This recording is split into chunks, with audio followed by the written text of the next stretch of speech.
We had third-party auditors who are non-DoD, and you have dibcac that lives DoD. They expect to see on-prem servers and armed guards and cameras and everything tied into a neat infrastructure. There's a whole knowledge gap with third-party auditors a lot of times if they're coming from the commercial space because they don't know DoD. So everybody's speaking different languages. You're speaking company, dibcac speaking DoD, your auditors speak IT, and then they don't know the definitions of what a cloud service offering is versus an approved product list. And in fact, if dibcac misunderstands your scoping and thinks that something's a cloud offering, they're going to say, well, we don't see it in the FedRAMP marketplace.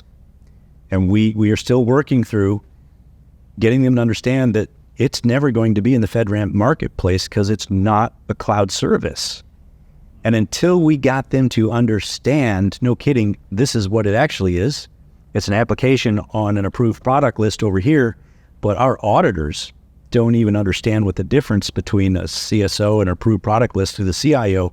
So there's vocabulary, 3 levels of vocabulary on a joint surveillance audit that can be very challenging. And getting on the same page is everything. Keyword search, 171A. That's your Bible. Just toss 800 171. It's not really going to help you. 171A is it's how you're going to be evaluated, so prep for the test. Everywhere in 171A, there is multiple elements. 1A, B, C, D.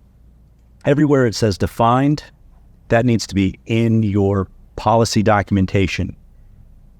It also needs to be reflected in your IT policy settings, and they need to mirror. But everywhere it says specified or defined, you have to have specified or defined. And I mean down to, we had to specify exactly what entries would be considered a valid log entry. Well, we're in GCC High, Microsoft Azure. It's default, it's baked in, right? It's already been FedRAMP, 853. It's whatever's in there, baked in is good.